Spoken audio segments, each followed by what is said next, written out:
राधे दोस्तों कार्तिक मास में विष्णु जी का स्मरण करते हैं। भगवान श्री विष्णु जी की भक्ति हमारी आत्मा को दिव्य शांति से भर देती है। इस मास में की गई भगवान श्री कृष्ण और भगवान श्री विष्णु की पूजा और ध्यान से भक्तों की सभी मनोकामनाएं पूर्ण होती हैं, सभी संकट दूर होते हैं। तो आज इस दिव्य कथा का रसपान करते हैं। कुंभन दास जी 16वीं शताब्दी के प्रसिद्ध संत कवि और भक्त थे, जो भक्ति काल की सगुण भक्ति धारा के प्रमुख कवियों में से एक माने जाते हैं। कुंभन दास जी को अष्ट सात के कवियों में गिना जाता है, जो कि बल्लभाचार्य जी के शिष्य थे और उनके पुत्र विठल नाथ जी के अत्यंत प्रिय भक्त भी थे। कुंभन दास जी का जन्म एक साधारण किसान परिवार में हुआ था और उन्होंने अपना जीवन भी बिल्कुल साधारण तरीके से बिताया। उनके भक्ति भाव से विशेषता यह थी कि वे भगवान श्री कृष्ण के प्रति निष्काम प्रेम और निर्मल भक्ति का उदाहरण थे। उन्होंने भक्ति को सच्चे हृदय से अपनाया, कभी भी सांसारिक सुख सुविधाओं की इच्छा लालसा नहीं की। उनका एक प्रसिद्ध पद जिसमें उन्होंने अपनी विनम्रता को प्रकट किया कि स्थान को कबहू नहीं चाहो, श्री वृंदावन बसे हम ही भावे। कुंभन दास जी ने अपने जीवन काल में बहुत सारे अनेकों पदों की रचना की, जिनमें से अधिकांश में उन्होंने भगवान श्री कृष्ण के बाल रूप, उनकी लीलाओं और भक्ति मार्ग की महिमा का ही गुणगान किया। तो कुंभन दास जी की एक ऐसी निष्ठा भरी सच्ची कथा अब आपके जीवन में जरूर स्मरण होना चाहिए।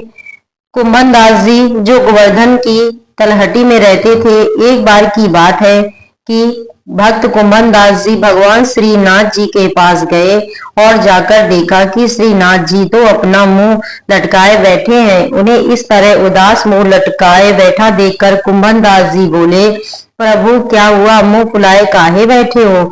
श्रीनाथ जी बोले, क्या बताऊं कुंभन, आज तो माखन खाने का बड़ा ही मन कर रहा है। कुंभन दास जी ने पूछा, तो बताओ प्रभु क्या करना चाहिए और माखन कहाँ से लाएं? हम तो श्रीनाथ जी ने कहा, देख कुंभन, एक गोपी है जो रोज मेरे दर्शन करने आती है और वो मुझसे बोलती है कि प्रभु मुझे अपनी गोपी बना लो, तो चलो आज उसी के घर चलते हैं। कुंभन दास जी ने कहा, प्रभु अगर किसी ने देख लिया तो फिर क्या होगा? तब कुंभन दास जी ने कहा, अरे कौन देखेगा, आज तो उसके घर में शादी है, सब बारात में गए हैं और घर पर सिर्फ गोपी ही गोपी हैं। हम तो चुपके से जाएंगे और किसी को पता भी नहीं चलेगा।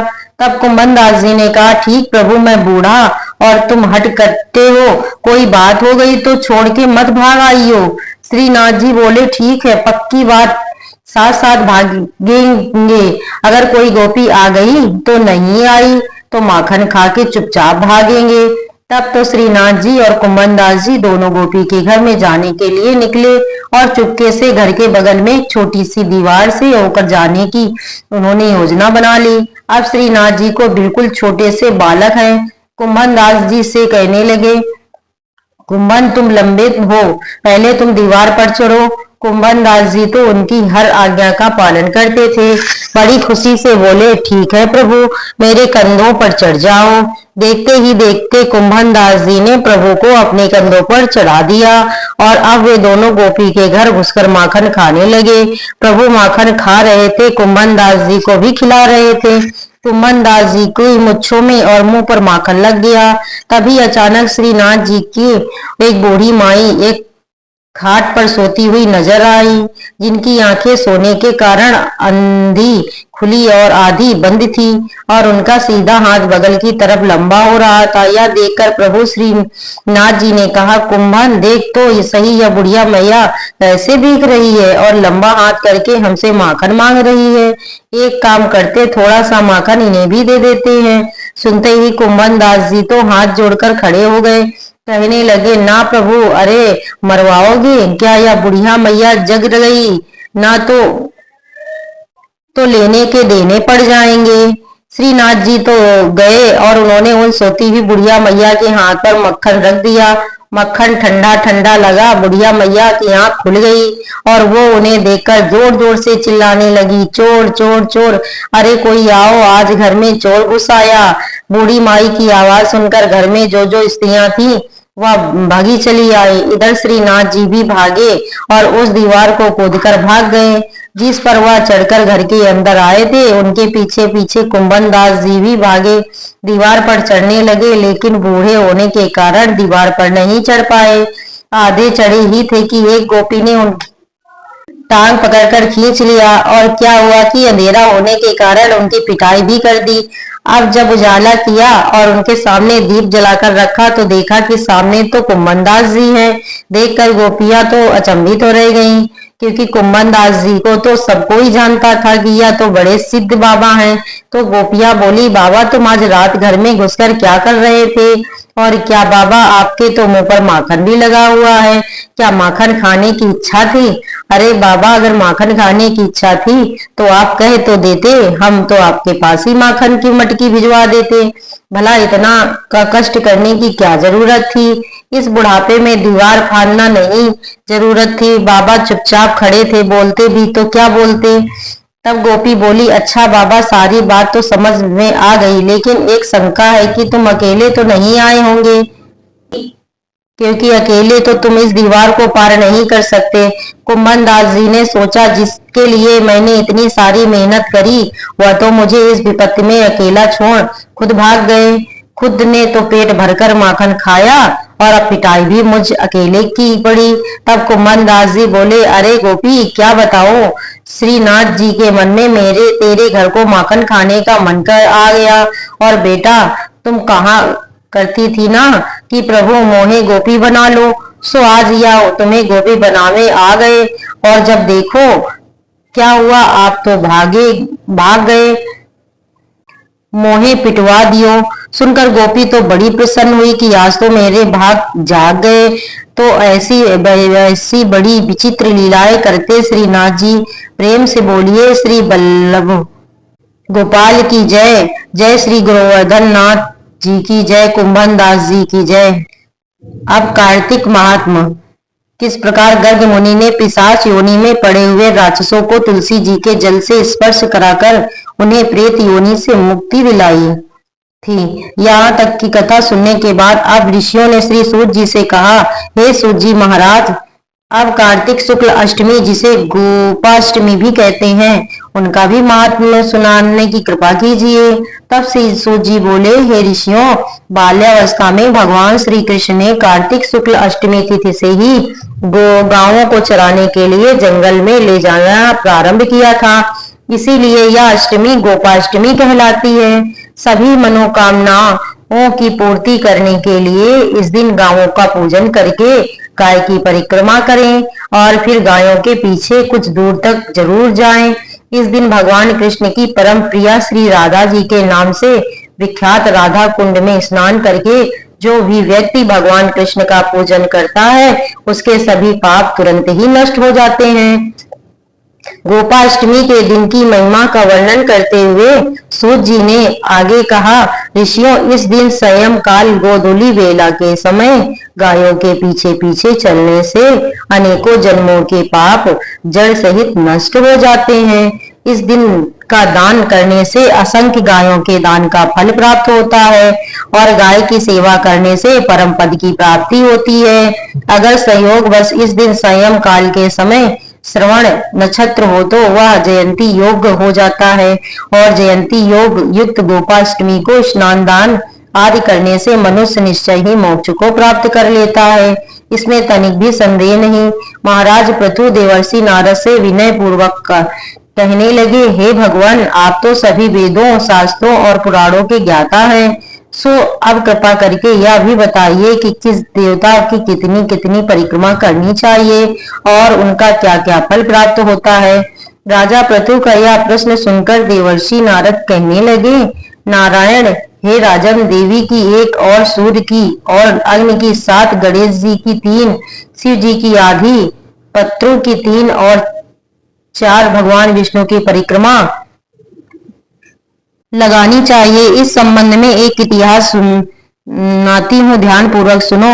जो किसी समय बृहस्पति जी और देवराज इंद्र का संवाद और स्वयं ब्रह्मा जी ने मुझे सुनाया था। देवर्षि नारद ने कहा, वैवस्वंतर मनवंतर में एक बार देवराज इंद्र सहित सभी देवता देवगुरु बृहस्पति जी के पास गए और उनसे पूछा, हे गुरुदेव, ब्रह्म काल से पहले यह सृष्टि कैसी थी? इंद्र आदि देवगण कैसे थे और उनका क्या क्या कर्म था? यह सुनकर बृहस्पति जी कहने लगे, हे देवताओं, उस समय की बात तो हम भी नहीं जानते, क्योंकि उस काल को बीते अब तक 6 मनवंतर हो चुके हैं। परंतु आपकी ही नगरी में सुधर्मा रहता है, वह सब कुछ बता सकता है। ऐसा कहकर बृहस्पति देव जी इंद्र आदि सभी देवताओं को लेकर सुधर्मा जी के पास गए। सुधर्मा जी ने देव गुरु सहित इंद्रादि देव और पूजन और आदर सत्कार किया। देवराज इंद्र सुधर्मा जी की राजलक्ष्मी और वैभव देकर दंग रह गए और पूछ बैठे, हे सुधर्मा, इतनी सारी राजलक्ष्मी और वैभव तुम्हें कैसे प्राप्त हो गया? तुमने कौन सा ऐसा यज्ञ दान और तप कर लिया जिससे ब्रह्म काल से पहले ही बातें भी तुम जान सकते हो? यह जानने की हमारी इच्छा है, कृपया पूर्वक यह बताने की कृपा करें। सुधर्मा ने उत्तर दिया, हे इंद्र, जब 4 युगों की 1000 कौड़ियां बीत जाती हैं, तब ब्रह्मा जी का एक दिन होता है। उस एक दिन में 14 मनु और इंद्र होते हैं। जब हम विष्णु लोक में थे, तब वहां पर रहते हमारे सामने इतने ब्रह्मा हो चुके हैं कि हम भी उनकी गणना नहीं कर सकते। उनके इसके बाद हम यहाँ स्वर्ग में आया गए। हमने जो एकमात्र अच्छा कर्म करके इतनी लंबी आयु पाई, अब उसका विवरण भी सुनो। पहले जन्म में मैं एक मांस भक्षी गीद हुआ करता था। एक समय कार्तिक शुक्ल नवमी को श्री विष्णु जी के मंदिर पर बैठा हुआ था कि एक शिकारी ने एक बाण मारा, जिससे मैं घायल होकर विष्णु मंदिर में जा गिरा। उसी समय मांस के लोभी एक कुत्ते ने आकर मुझे पकड़ लिया। उसे देखकर अन्य कुत्ते भी वहां पर आ गए और वह कुत्ता उनसे डरकर मंदिर के चारों ओर चक्कर लगाने लगा। अन्य कुत्ते भी उसके पीछे पीछे भागते रहे। उस कुत्ते ने मुझे मुंह में पकड़कर परिक्रमा की थी। इस प्रकार अनजाने में ही सबने विष्णु जी के मंदिर की परिक्रमा कर ली। इसी बीच मेरी मृत्यु हो गई। मंदिर की परिक्रमा से भगवान विष्णु अत्यंत प्रसन्न हो गए और फिर मुझको अपना परम पद दे दिया। यह बात सुनकर देवराज इंद्र और अन्य सभी देवता अत्यंत प्रसन्न हुए और उन्होंने श्री भगवान का पूजन करके परिक्रमा की। इसके पश्चात देवर्षि नारद ने इस नवमी और भगवान की परिक्रमा का महत्व बताते हुए कहा, हे राजन, कार्तिक शुक्ल नवमी सतयुग की आदि तिथि है। उस दिन भगवान की पूजा, परिक्रमा, व्रत, दान, तप और यज्ञ करने से कई गुना फल प्राप्त होता है। अगर कार्तिक शुक्ल नवमी को मथुरा में जाकर भगवान का पूजन और परिक्रमा किया जाए तो उससे अनंत गुना फल की प्राप्ति होती है। परिक्रमा करने से जितने पग अर्थात कदम उठते हैं, उनके उतने ही कुल वैकुंठ लोक में वास करते हैं, उनके उतने ही कुलों का उद्धार हो जाता है। अगर मथुरा नगरी बहुत दूर हो तो अन्य किसी धार्मिक स्थान पर जाकर परिक्रमा करनी चाहिए। अगर ऐसा भी संभव न हो तो ब्रह्म विष्णु जी की प्रतिमा, गाय तुलसी जी अथवा शालिग्राम जी की परिक्रमा कर लेना चाहिए। समुद्र सहित संपूर्ण पृथ्वी की परिक्रमा करने से जो फल प्राप्त होता है, वही अनंत पूर्ण फल तुलसी जी की परिक्रमा और शालिग्राम जी की परिक्रमा करने से प्राप्त होता है। कार्तिक शुक्ल पक्ष की नवमी को गौ, ब्राह्मण, देव, मंदिर, तुलसी वन, साधु, वैरागी, जीवन मुक्त, परमहंस, गृहस्थ, वेद, उपवेद और पुराण, यह सब ग्राम में ही वास करते हैं। अतः अपने ग्राम अर्थात गांव की परिक्रमा करने मात्र से इस सभी की परिक्रमा भी हो जाती है। ग्राम की परिक्रमा करने के लिए प्रातः काल ब्रह्म मुहूर्त में उठकर आदि कामों से निवृत्त होकर ओम नमो भगवते वासुदेवाय मंत्र का जाप करते हुए सूर्य उदय होने से पहले ही परिक्रमा प्रारंभ कर देनी चाहिए। मंदिर, तुलसी जी और शालिग्राम जी की मूर्ति की परिक्रमा सूर्योदय के बाद भी की जा सकती है। हरे कृष्णा। इसके बाद ऋषि नारद ने महाराज पृथु को जो भी कथा सुनाई, जो वृत्तांत सुना, उसका वर्णन आप सभी अगले वीडियो में सुनेंगे। धन्यवाद दोस्तों। अगर मेरा ये वीडियो आपको अच्छा लगे तो प्लीज लाइक और सब्सक्राइब अवश्य करें। अब तुलसी चालीसा। जय जय तुलसी भगवती सत्यवती सुखदान। नमो नमो हरि प्रेषी श्री वृंदा गुणखानी। जय नंदिनी जग पूजिता विश्व पावनी देवी। जयति पुष्प सारा सुरभ देहु अमरवा अम्ब। श्री हरि शीस विराजनी देहु अमर वरयम्ब। अजनित है वृंदावनी अब नहीं करऊं विलंब। धन्य धन्य श्री तुलसी माता महिमा आगम सदा श्रुति गाता। हरि के प्राणों से तुम प्यारी हरहि हेतु कीन्यो तप भारी।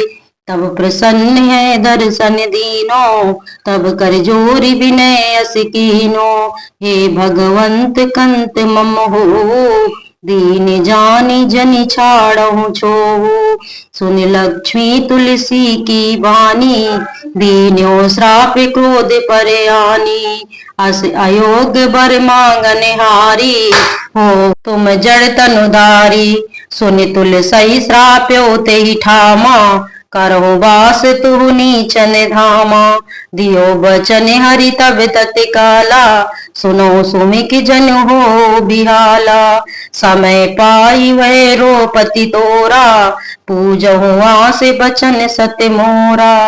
तब गोकुल नहीं गोप्य सुदामा तासु भई तुलसी तू बामा।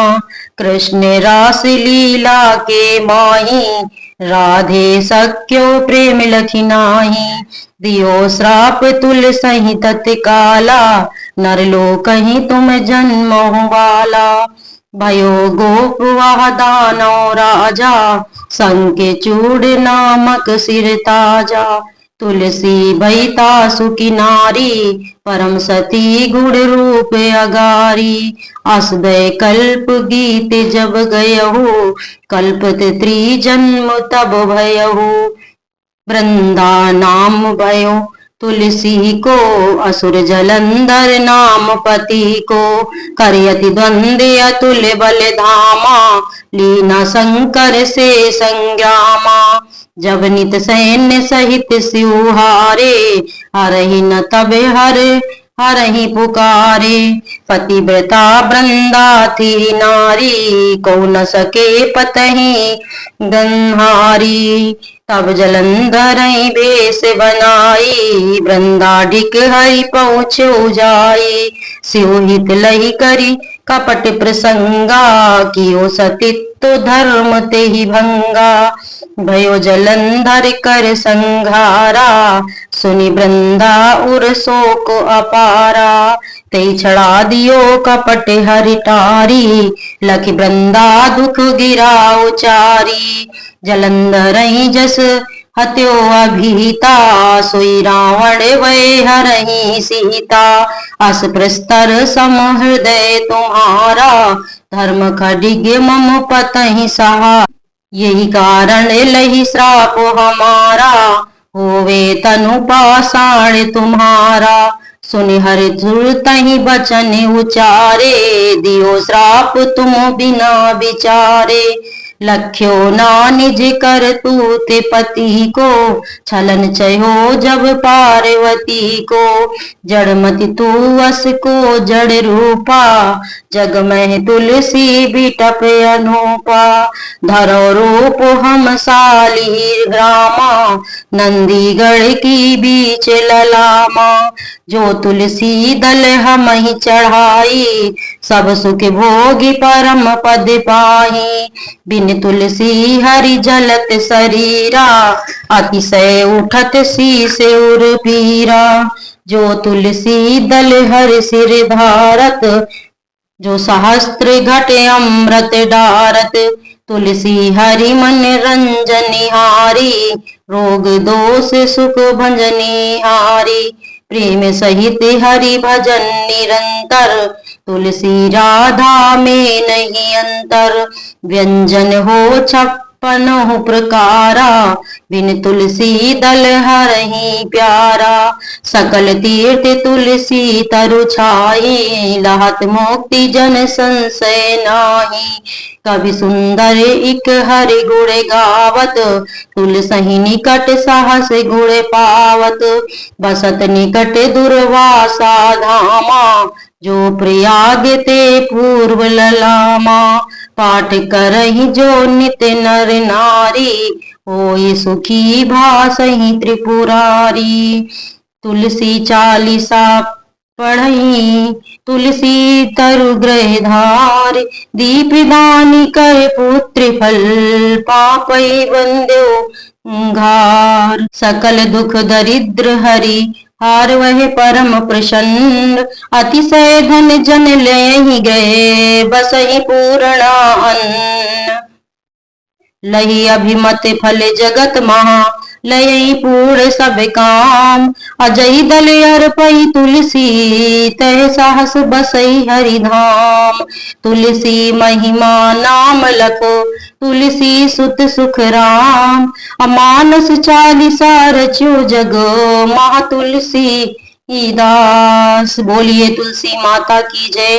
तुलसी माता की जो भी भक्त चालीसा, तुलसी चालीसा सच्चे मन से पढ़ता है तो तुलसी माता और विष्णु भगवान की कृपा उसे प्राप्त होती है। दोस्तों प्लीज लाइक और सब्सक्राइब अवश्य करिए, जिससे मुझे आपका प्यार प्राप्त हो सके।